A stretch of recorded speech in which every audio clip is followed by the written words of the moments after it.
platforms will change, but I would argue that young people need to know how to make an effective argument no matter how it's getting out to people. And we just need to, especially in the age of AI, be teaching young people the importance of persuasion and rhetoric, oratory, take off the headphones, put down the cell phone, look people in the eye, and try and change people's minds. Because I think that's a skill no matter what you do in life. You got to know how to do that.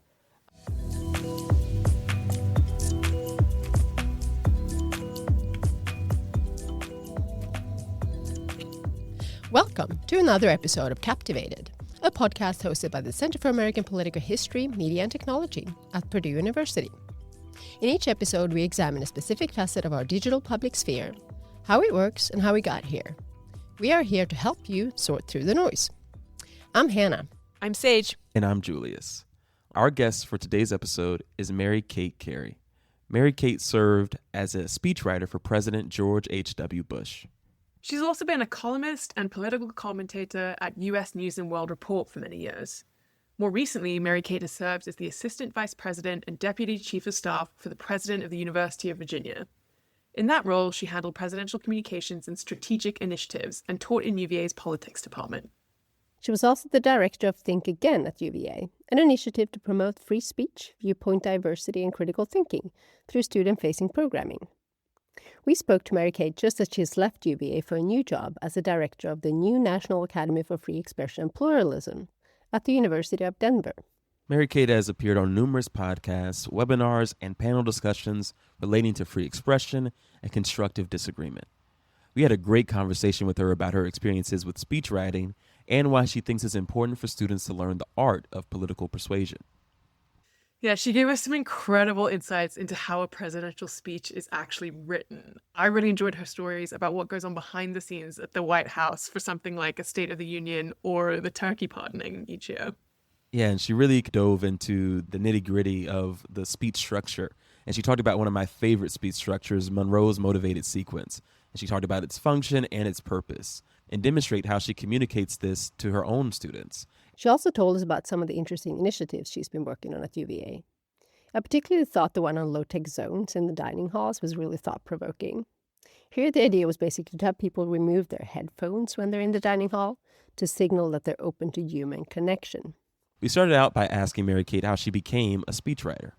So I started out as a columnist at the college newspaper, and I thought that you had to be a reporter first, and then you graduated to being a columnist. And I found out that no, reporters are reporters, columnists are columnists. And so I started right away as a columnist. And I loved it, thought it was really fun to do. And then graduated from college, hoping to go into the Foreign Service, never got posted abroad. I like to say it's the best thing that never happened to me because my life would be very different now if I had been posted abroad. And I started taking writing jobs while I was waiting for the Foreign Service to come through. And I had a string of writing jobs after college that really, if you look back on it, were the job skills of a presidential speechwriter. I didn't know that there was such a job as being a speechwriter at the time. And so my job skills were, if you think about a columnist at a college newspaper, that is persuasive, fact-based writing on a deadline. The speechwriting, the ultimate deadline is somebody has to go to the podium with something. You can't say, I'll get it to you next week. So you have to be able to meet a deadline. Then I worked for a news aggregator, and news aggregators boil down a lot of information into easily digestible pieces, which is something speechwriters do as well. I worked on the campaign for president, where I was writing sound bites for the people other than the candidate who were campaigning for him. So I learned catchy, soundbitey kind of writing. And then we won the election. I was more shocked than anybody. I had joined the 1988 presidential campaign for George Bush, thinking that everybody should join a losing campaign once in their life because it builds character. And I thought, it's only for 3 or 4 months, then he'll lose, then I'll go get a real job. And he won, and I was more shocked than anybody. And I thought they would offer me a job in the basement of the Department of Labor or something. And so they came to me and said, I'd really like you to come to the White House with us. And I was like, me? Like White House? And they said, are you turning down the White House job? And I said, oh, no, I'll take it. What is the White House job? And they said, you'll be ghostwriting magazine articles by George Bush. And it'll be things like why I love country music for a country music magazine. And I said, well, I've never written a magazine article. And same thing, do you not want the job? I'm like, no, I'll figure out how to write magazine articles.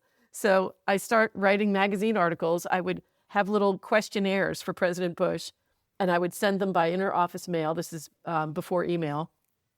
And he would sit on the plane and answer the questions when he had spare time and then send them back to me. There was no bureaucracy between us.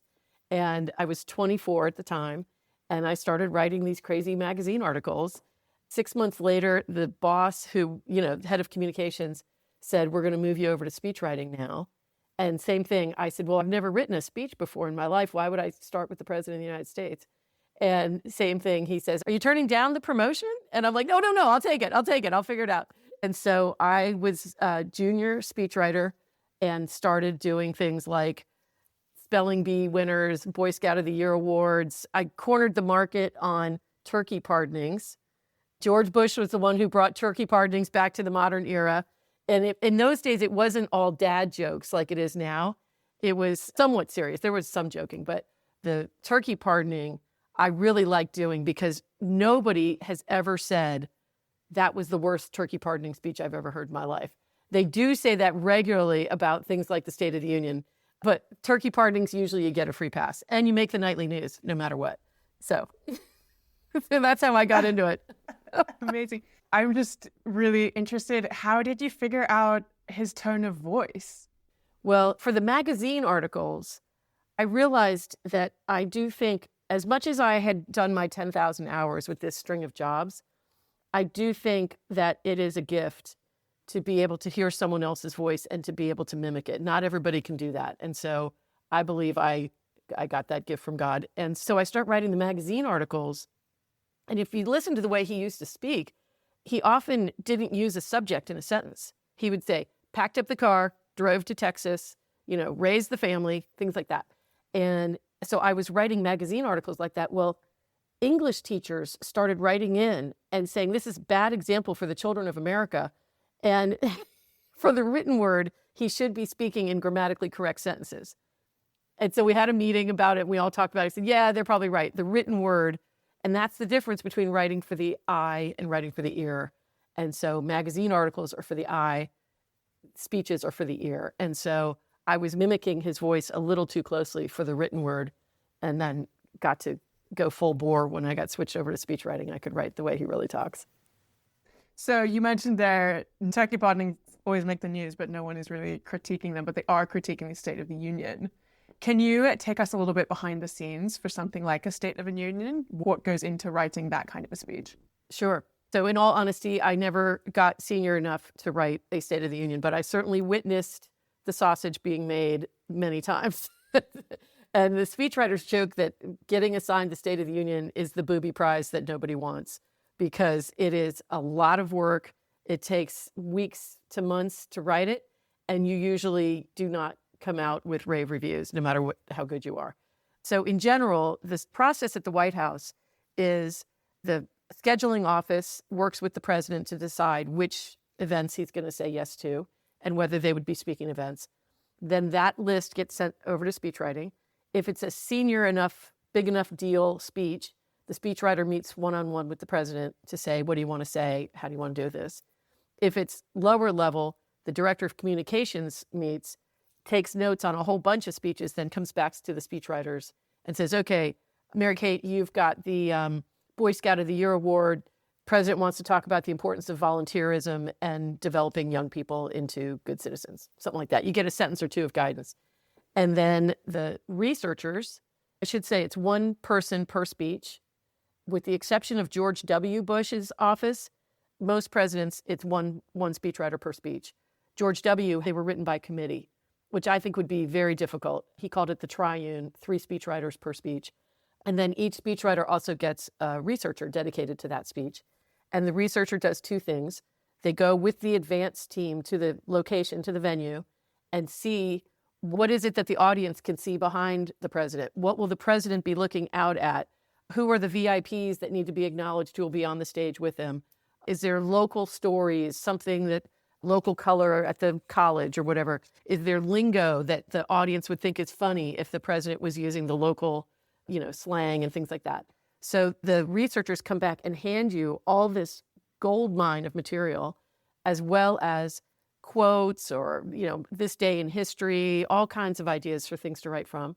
The policy people will often send in the latest stats, in this case on volunteerism and how many Americans are doing it, things like that. Speechwriter starts writing. We come up with a draft. We send it to the chief of speechwriting, make sure the boss thinks it's okay. Then the boss does what's called the staffing process, and it goes to somewhere around 20 to 25 people, mostly senior staff at the White House and relevant cabinet agencies. And those people weigh in. For the State of the Union address, it goes to all cabinet agencies. And there is a preliminary, before the draft is written, a preliminary note goes out to all cabinet agencies for the State of the Union. If you would like a paragraph about your initiatives, please send it in now. And all these people weigh in, and that's when World War III starts, of whose paragraph gets used, whose doesn't. That is why nobody wants to write the State of the Union address, because that is hand-to-hand combat. Normally, all the 20 or 25 people very politely rip your speech to shreds and say all the things that are wrong with it and what they want it to say and all this. And in the Reagan administration, the speechwriters were the ones who decided what got accepted and what did not get accepted of all those comments. That's called reconciling the speech, the reconciliation process. President Bush, as vice president, saw that going on and decided that he thought the speechwriters were too emotionally attached to their speeches and would often reject all comments. He didn't think that was smart. So the chief speechwriter did the reconciliation. So the speechwriters do not get involved in the hand-to-hand combat. The boss does. Then all the comments get rejected or accepted or whatever the researchers weigh into in terms of arbitrating factual differences. Then the final version goes to the president, and the president always gets the last word, because you never want to have a situation where he approved one speech, goes to the podium, and a totally different speech is at the podium. So he always got the last word. And then the only thing left is to decide, is it going to be on teleprompter? Is it going to be on cards? Is it going to be in a 3-ring binder if it's a windy day? You don't want the speech blowing away. All kinds of logistics like that. We actually had a paper cutter with a big, huge blade that we would cut the president's speech cards down to fit into his breast pocket in his suit so that his suit wouldn't bulge where the pocket full of speeches was, So crazy details like that. And then the last part is the speech is produced in full with "as prepared" at the top. The speechwriter's name is nowhere on it at this point. As prepared is what the president takes to the podium. If he starts ad-libbing and adding things, a second version comes out called as delivered, and that goes to the press. But those are the two versions that are released publicly. So there's the whole soup to nuts. There you have it. That's unbelievable. So I'm curious, if there were like 3 people for each speech for Bush, how many speechwriters were there in total? Oh, so it depends on the administration. Reagan had 9 speechwriters at any given time. Over the years, they get replaced, so the total number is higher. But at any given time, Reagan had 9. Our President Bush, 41, had 5. I think George W. had somewhere around 5 or 6 as well. But the main 3 were the triune, like I said, for the big speeches. Obama, I think, had some much higher number, maybe over 10. So it just depends. But Obama also had a lot more events. As time goes on, there's more and more presidential events because of scheduling and travel and all that sort of thing. It's increased exponentially. So interesting. But you usually had about 2 weeks to write the speech. So, but if it was a campaign, could you get us something by tomorrow morning was very common because breaking news, And then, and another thing is on all foreign travel, or I shouldn't even say foreign, domestic travel as well. If you're outside the White House, a speechwriter's on every plane so that you can make changes. And there's printers on the planes. And you do not have to have your tray table down and seated when you're landing. So there's plenty of last minute changes to speeches while in the air as you're landing at events. It's crazy. Did you come along on the planes? Were you like senior enough for that, Mary Kate? Oh, yeah. I often, because I was young and I didn't have a family at home. And so some of the more senior guys would say, I'm sorry, I can't do that this week. So they'd call me and I would jump on the plane and go. And it was great fun. Where all did you go with the president? I was doing a lot of the speeches for the 1990 midterms. So there was a lot of domestic travel to some of the big key Senate races and gubernatorial races. The biggest trip I ever went on was my very last, which was when President Bush threw up on the Japanese prime minister. I was on that trip. And that one was White House to Hawaii to Australia. We went to Canberra, Melbourne, and Sydney.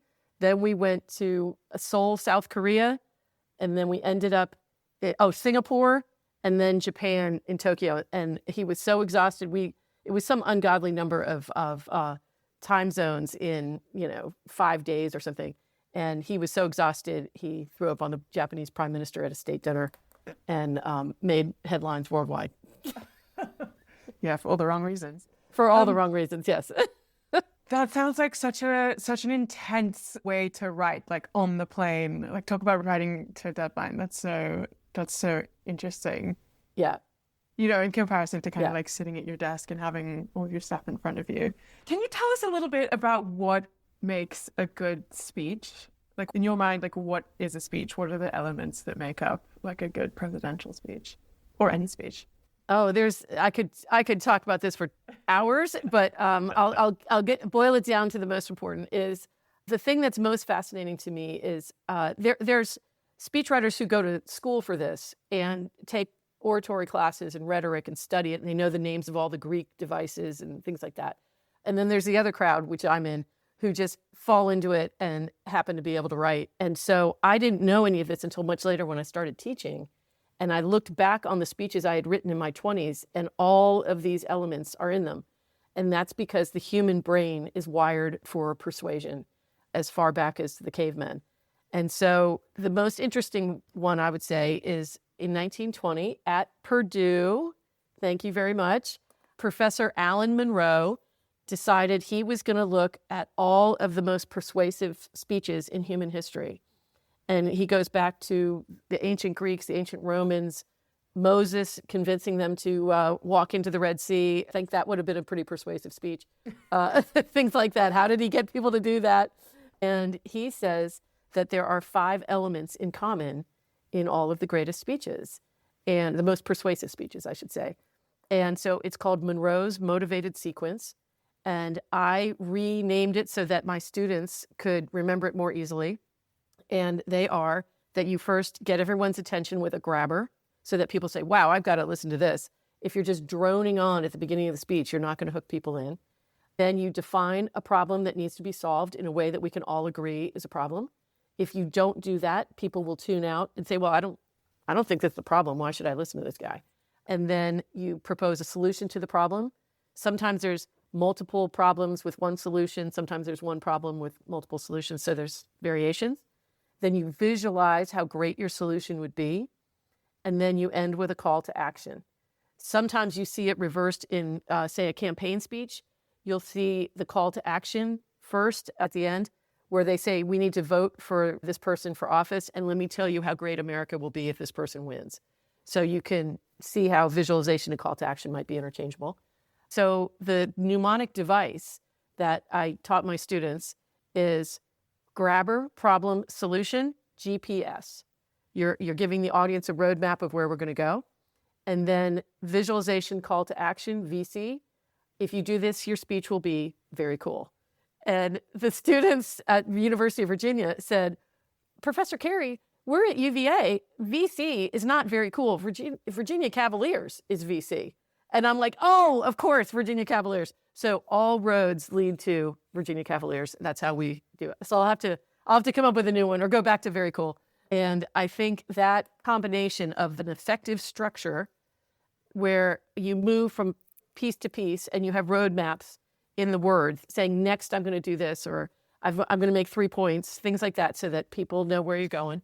And then the second is use of ethos, logos, and pathos. Ethos being a way to establish your credibility as a speaker, that you know what you're talking about.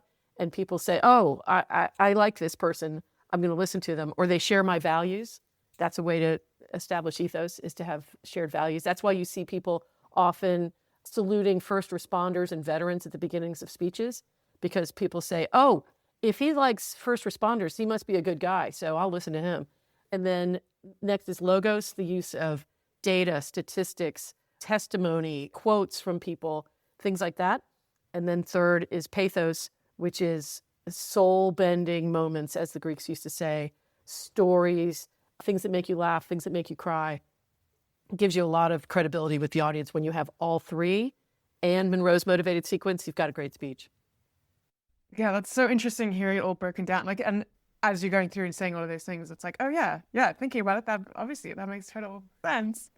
And Mary Kate, I wanted to ask, do you see that on the visualization aspect, that there is also maybe in recent years more of the negative visualization?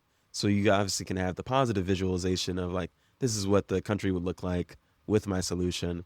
But do you see that there's been a lean towards maybe some of the negative of like, this is what the country would look like without my solution or without voting for me? Like, this is what would happen to us.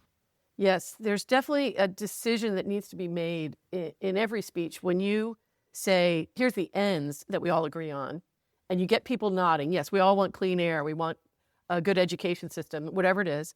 And then you say, here's the means to that end. Here's how we're going to solve that problem. That's the decision you got to make is, do you only talk about how great your path is, or do you do a comparative advantage to the competition and say, if we go in a different path, here's all the horrible things that could happen. And that becomes an audience analysis question of how many people in the audience are with the other side, or do you have 100% of the people from your base in the room? And so it becomes a question of what is the most persuasive for the people who are in that room. Because if you go too negative, you're going to turn some people off and say, well, I actually thought it was a good idea and I disagree. Or do they say, you know, I hadn't thought about it that way, and I'm not changing my mind yet, but that was a pretty good argument. And that a lot of times is what you want in a mixed crowd, is for people to say, you know, I say it to the students all the time, speech writing is not one and done. There's very few times in history where people listen to a speech and say, I was completely wrong. I'm totally changing everything in my life. Most of the time they say, you know, I hadn't thought of it that way. That was a pretty good story. That was pretty persuasive. Then you can slowly start turning them around. Maybe it takes a number of speeches. Maybe it takes a lot of meetings. Maybe it takes legislative negotiations. There's all kinds of paths to enacting change, and speeches are only one of them. So that's why I think if you can start changing minds, that's very useful. So going back to your GPS, the defining a problem, as you know, we like to focus a little bit on problems on this podcast. So looking back at your time as a speechwriter and then also in your current role as an educator, what do you see as the problem with political rhetoric today? I definitely think there has been some changes, because I would argue that our most recent presidents have not used speeches as a way to enact change as much. I would say our current president and our most previous president are not known as particularly good orators. So young people are not used to seeing speeches as a way to bring about change. They remember Obama, but your average 18-year-old cannot name an Obama speech, but they know who he is. In my greatest speeches class, I don't teach anything more current than, I think the most recent one is Obama's 2008 Yes We Can on election night. The problem to me is, on one hand, you don't have as many leaders using speeches. The rise of social media is certainly not helping. The walking around with headphones on and not engaging with other people does not encourage that in them. And I would say the isolation and the popping off on social media on your cell phone is not useful for persuading people to change their minds and go in a different direction. It's a real problem, I think. So, Mary Kate, would you say that the method or the art of the traditional standing in front of a podium speech, that form of persuasion, political persuasion, has kind of lost its power? Or is it more just a product of the shifting generations? Like, is it a lack in the form, or is it a lack in the culture around the form? A little bit of both. In some ways, I think Americans are hungry for great arguments, great stories. They want to hear both sides. They want to hear contrasting. That's been my experience at UVA. At least the young people want to hear both sides and want to know your reasoning for why you're saying what you're saying. If you think about the history of the last 100 years in America, you see, say, FDR on the radio. It was how a lot of his speeches got transmitted to the American people. Fireside chats were on the radio, things like that. Then we see by about Truman and Kennedy, you see television becoming more of a influence in this. Then as you get to the later end of the 20th century, you see the rise of social media, videos, posts, blogs, all those sort of things. So I have no doubt that the platform is going to continue to change. And it's just a question of what's next. But that doesn't mean that the power to persuade is going to disappear. The platforms will change, but I would argue that young people need to know how to make an effective argument no matter how it's getting out to people. So that's why I think this is so important to keep teaching this, because we know from Monroe's motivated sequence and things like that, that this goes back as far as human history goes. And so I'm not willing to declare it dead. I think there's plenty of use for it, and we just need to, especially in the age of AI, be teaching young people the importance of persuasion and rhetoric, oratory, take off the headphones, put down the cell phone, look people in the eye, and try and change people's minds, because I think that's a skill no matter what you do in life. You got to know how to do that. The examples I use are things like doctors need to persuade people to enter a clinical trial or take their medicine. Lawyers persuade juries. Used car salesmen want to close the deal. Like, no matter what you do in life, you've got to be able to persuade people. That's an important skill to have. So is it that people have become more and more isolated in their own bubbles? Is that the problem with, how social media plays into this? So can you just explain that a little bit more in detail, how the headphones and how that works? Yeah, so I first got focused on it because one of my interns had gone to the dining hall at UVA, and apparently the students all go in a group with the people they live with. They coordinate, they all arrive at the same time, they sit at one table, and then they all leave together. And so you're not meeting other people, you're going with your same, group that you live with. Or if you're not available when they're doing that, you go by yourself and you wear your big, huge headphones that send a signal that say, I don't want to talk to anybody. And you sit by yourself with your cell phone or your laptop, and you eat and entertain yourself while you're eating with the cell phone or the laptop. And one of my interns couldn't make the usual dinner with his group, shows up at the dining hall, but forgot his headphones. And he's like, oh man, I forgot my headphones. So he sits at a table by himself with no headphones on. And another guy walks up who also forgot his headphones and says, would it be okay if I sat here with you? And Peter says, yes, of course, please have a seat. And the other young man says, would it be okay if we actually talk to each other? Is that okay? And they both said, this is so awkward, and they sit and they said, yes, of course, let's talk. By the end of dinner or lunch, whatever it was, they're friends. And Peter comes to me and says, hey, I made this new friend at the dining hall, but it was kind of awkward at first. And I just realized this is what we're dealing with.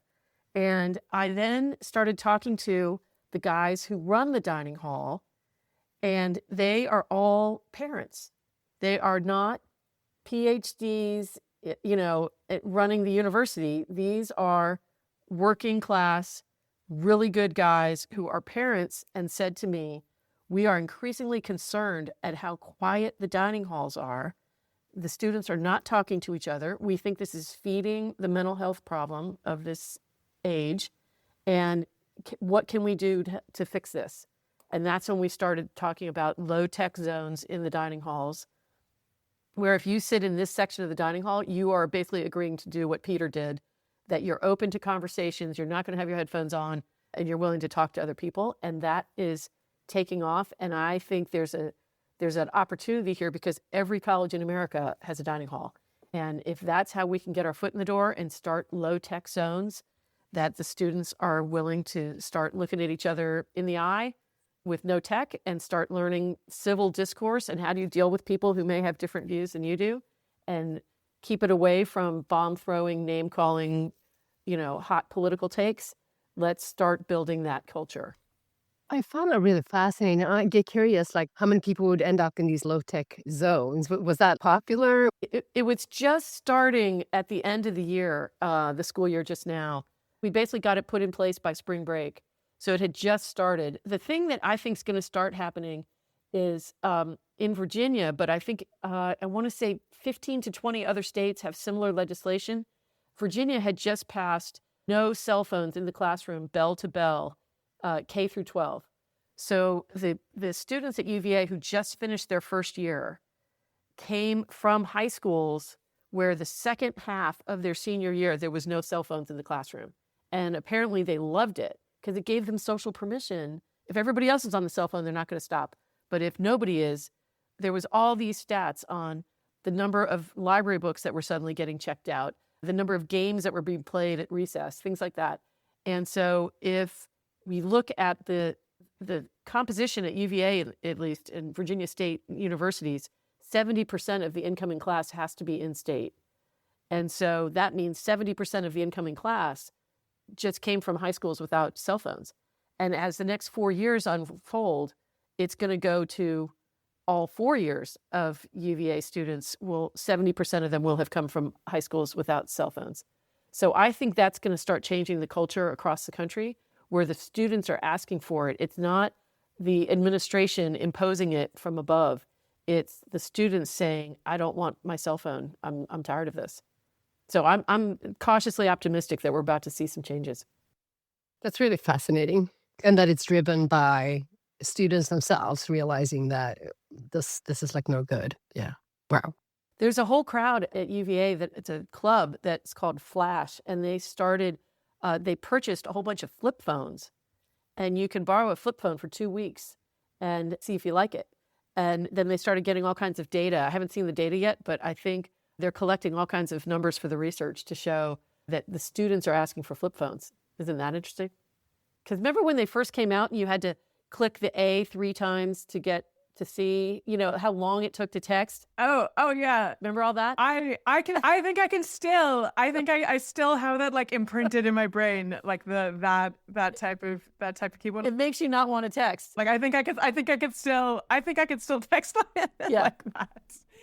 It was hard. It made me not want to text. So Mary Kate, the low tech zones is one initiative at UVA, right. But I know that you've worked on a bunch of other things at UVA to encourage students to learn how to engage in healthy debate with each other. Will you tell us about some of those? Sure. So a little bit of background is I arrived at UVA 7 years ago and started teaching political speechwriting and then the greatest speeches in American history. And 1 year into it was the big election 2020 class that had been taught by the chair of the department for many years, every 4 years, at other institutions. And she was brand new at UVA. And she said, oh my gosh, I'm the chair of the department. I'm so busy. Could somebody please co-teach the class with me to lighten the load? And the outgoing chair said, sure, how about Mary Kate? And she said, okay, because I had been on the 1988 presidential campaign. So could you teach about the presidential election? She had run for Congress years earlier as a Democrat. So they could Google both of us and see that we were Democrat and Republican side by side. So we taught that class in 2020. Shortly after that, the president of UVA was under a lot of pressure to sign the Chicago Statement, which was the big free speech statement that was taking off across higher ed. And if you look at the Chicago Statement, it's 2 pages long. The first page is how great the University of Chicago is. And then the second page is, oh, by the way, we like free speech, right? So the president at UVA said, I am not signing something that says how great the University of Chicago is. And he says, we're going to write our own thing. So I think it was because of me co-teaching the class, I got asked to be on the free speech statement because there were elements of it that had to do with viewpoint diversity and listening to other people's perspectives, things like that. And so that experience of being on that committee opened my eyes to all the problems in higher ed. So we started an organization called Think Again, which is named after the Adam Grant book, which is awesome, about intellectual humility and all that. And so Adam Grant is an organizational psychologist, right? Correct. Yes. And I highly recommend the book. So then we said, our lane is going to be not more white papers and research and conferences. It'll be student-facing programming that helps them take off the headphones, put down the cell phone, all that sort of thing. Our 4 pillars are freedom of expression, viewpoint diversity, intellectual humility, I can be wrong, and then the last is critical thinking, because you don't just believe what other people tell you, you investigate for yourself and see both sides and decide what you believe. So along those lines, we started creating the student-facing programming. Probably our most famous is called Disagree with a Professor. And that is where we recruit professors to bring 3 controversial statements of their own creation to free lunch with a small table full of students. So we'll have 4 or 5 tables. Each table seats 6 to 8 people with 1 professor at each table with their 3 statements. And some of them pick statements that are specific to their field of study.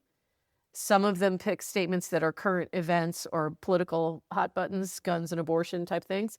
And some of them pick silly statements like, just for fun, peanut M&Ms are better than regular. I did one the other day that was all driver's license tests in America going forward need to be on a stick shift car. And I'm happy to defend that if anybody wants to question me. So it's stuff like that. And so it's out of the classroom, no grades, and we do it from 12 to 2 on Fridays, and we offer free food that the kids would like. And then along the same lines, we have another one. Oh, and by the way, I should add, Disagree with the Professor is now a podcast, because the students came to us and asked, because they thought there would be more people interested than who can make it on a Friday at lunchtime. So that has launched. We just finished the first season, and I highly recommend that. And I'm hoping to get professors from other universities to do it and start growing the audience, students from other universities as well. So then we've got another one called Food for Thought, where we get the free lunch, and then it is softball, medium ball, and hardball questions that the students ask each other. No professors involved. Just get used to talking about things that might be difficult.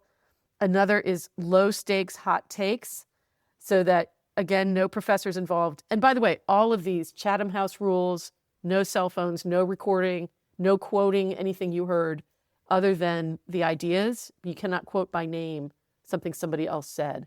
So low stakes hot takes is students going around the table saying things that are nothing you'd get canceled over, but something controversial. So Taylor Swift is the most overrated singer of all time. And the place will go, what? How could you possibly think that? And they all start, So they make up their own statements.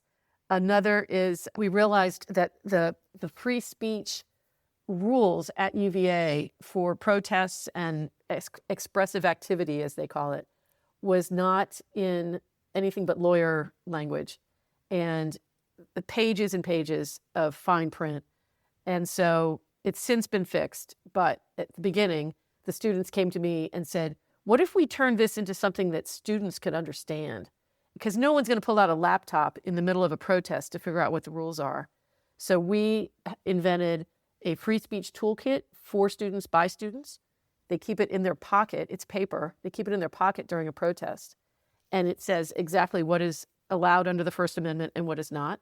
UVA is a public university, so we could share that with other public universities that are also governed by the First Amendment, and then have a specific section on the time, place, and manner restrictions specific to our school. And that's been extremely popular, and we've handed out thousands of those. And then the last is sort of teaching persuasion, teaching these greatest speeches.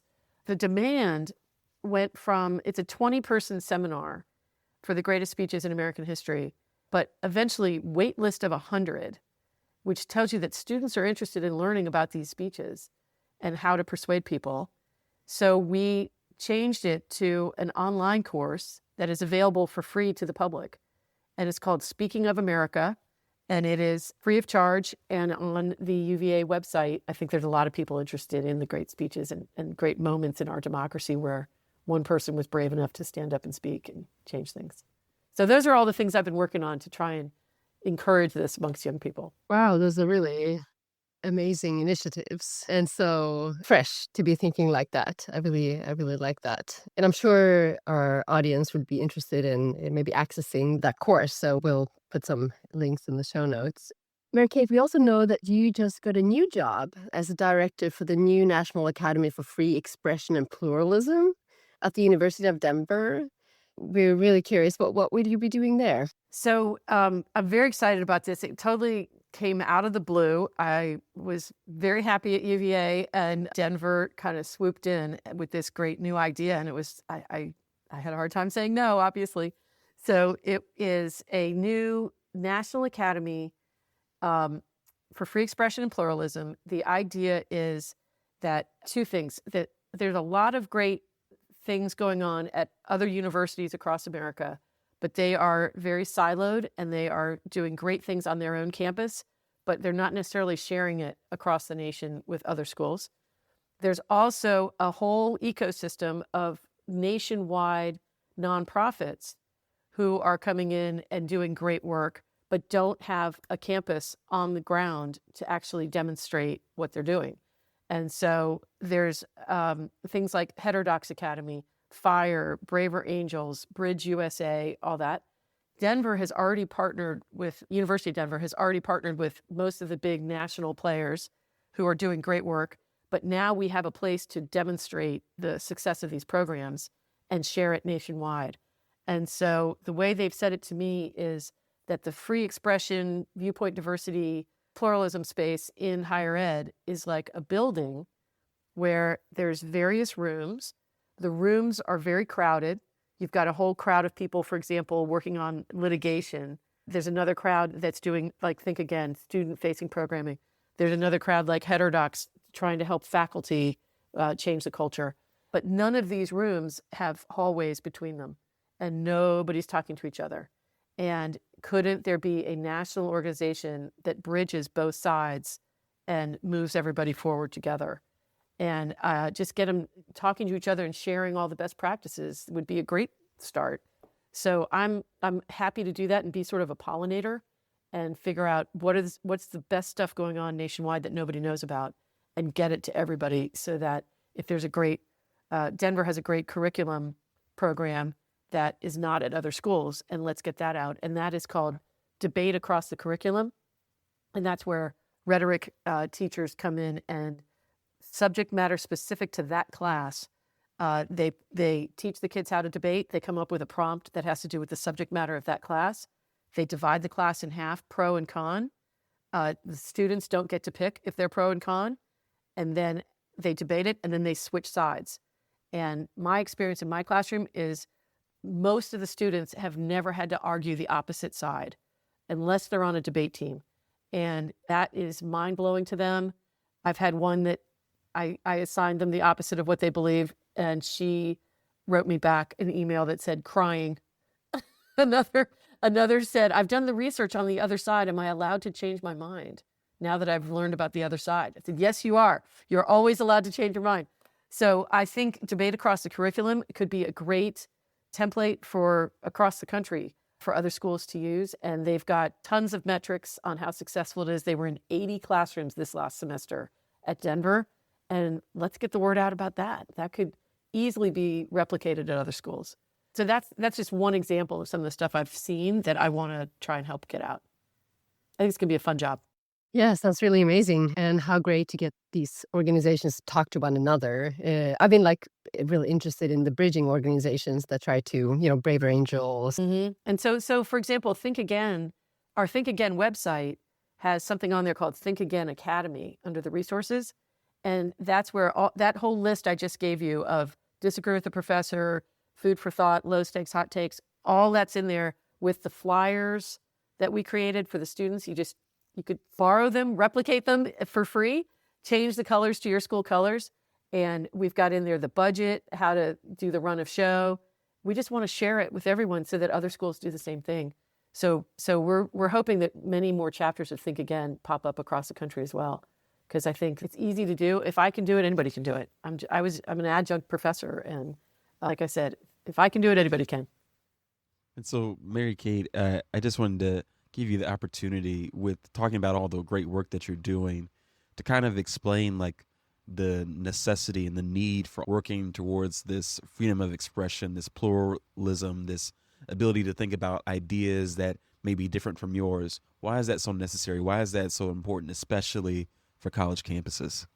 I think it has to do with the nature of our democracy. So, for example, when we talk about the free speech toolkit, one of the biggest misunderstandings amongst young people today is they think that hate speech is illegal and that you can get arrested for it. And that's not true under our Constitution. It is true in Great Britain, but it's not true here. And so we try to explain this is not because we love hate speech. It's because in a democracy, who gets to decide what is hateful? And is a rude email hate speech? Who gets to decide that? And so part of this is civic education on what our democracy requires of all of us. And I would argue that getting people to learn how to do this, civil discourse, the point of civil discourse is not polite conversations. The point of learning civil discourse is to learn how to persuade people, how to reach compromise, how to all agree on the means to the ends that we all agree on, which goes to the heart of some of the stuff in the speechwriting class. It's all kind of related to each other. It's hard to do a speech if you are on your phone with your headphones on. You're not going to give a speech that way. So a lot of this is sort of Venn diagrams that are related to each other. But to your question, Julius, I would say that the point of this is to strengthen our democracy. I think a lot of people are very concerned about where our democracy is heading and how are we going to get the next generation to strengthen it rather than weaken it. And so this is what motivates me. And I think that's part of why I'm teaching now instead of writing speeches for clients. I think this is a broader calling. Well, I think this sets up a great transition of if you could give our audience some, takeaways, some important points or takeaways about what you talked about today and why it's important to understand the value of political rhetoric, persuasion, and all these things. What would those 3 takeaways be for you? I would say, at the risk of being a little repetitive, I would say, number 1, take off the headphones, put down the cell phone, look people in the eye, make a new friend. The second is that persuasion is important no matter what you do in life, especially in the age of AI. And the more that we can all learn how to listen, as we say at UVA, be empathetic listeners and generous speakers, that's very important in life, no matter what you do. And then finally, I would say we should all remember that one person speaking up really can change the course of history, can affect our democracy. There's some amazing examples, fun stories to learn about that have happened in our country's history that most of us are not aware of. And that's really fun to study and see, how do you do this in the past? How do we do it again in the future? Those are really great. Thank you for those. Now, before we let you go, Mary Kate, we like to ask our experts that we have on about their media diet. What are you consuming? We think about it as like, what's your meat and 2 veg? What's your junk food? What's your palate cleanser? So what's your kind of main news diet? Okay, so I get asked this a lot by young people, especially in the big election classes. I taught it again in 2024, and it became even more of a question as time went on. So my top choice for news source is called Ground News. I don't know if you've ever heard of it. Their subtitle is called Think Freely, which I love. And what they do, for those of you who don't know it, they take 60,000 news sources worldwide, and they then aggregate all of the news.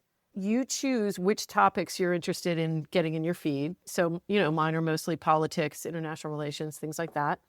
And as the stories get reported, Ground News summarizes from the sources, and then below the headline with the introductory paragraph, there is a little stripe that is red, white, and blue, red being conservative sources, white being independent, neutral, blue being the liberal sources. And they show who is covering that topic. And the stories where only one side is covering that topic goes on to a second page called Blind Spot. And that's where you can see people who don't agree with you politically are seeing a feed that you're not seeing. And it totally helps you understand why there are people saying things that make no sense to you. When you say, where on earth did that person get that from? now you can see. And so it really opens your eyes to how siloed a lot of the news sources are that people are getting their political opinions from. And it helps you realize, oh, well, they saw that. No wonder they think that. And I think that's been a great invention. And before I came on, I looked up their mission to see how they describe what they do. And here's their one sentence. Our vision is positive coexistence where cooperative civil debate is the norm, media is accountable, and critical thought is the baseline for our information consumption.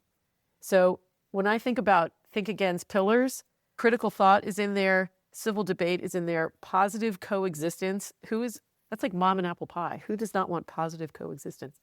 So I would say that. I also, for many years, have been looking at Real Clear Politics, which on the left side of the page has the breaking news of, whatever's going on in the world from pretty standard sources, AP, Reuters, things like that.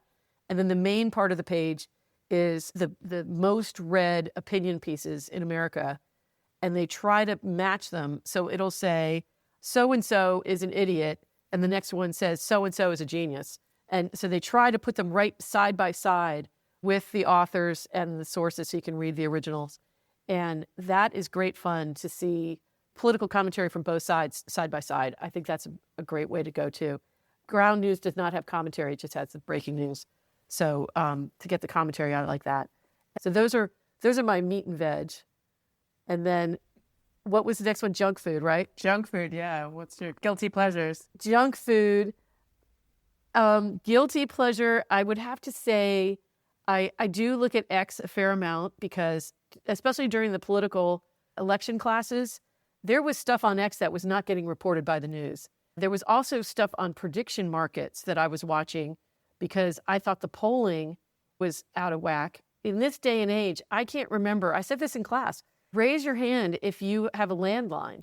Nobody does. Raise your hand last time you answered your cell phone where it said unknown caller, because that's how the polls get. In the old days, it was all done by phone, and I don't trust them anymore. If you do online polling, those are the people who opted in, and that's not necessarily a random sample. So I was watching prediction markets as well for the election results, and it turned out they were right, and there was a lot of stuff on X that I saw that was not getting reported, but it is a guilty pleasure. And then my palate cleanser, I would have to say, would be the Babylon Bee, which I love. I don't know if you guys have ever read that. I am a big fan of comedy, and Babylon Bee is all satire. Got banned for a while in the old days on X before Elon Musk bought it. And hilarious skewering of the news these days and very funny. I like Peter Robinson's podcast called Uncommon Knowledge.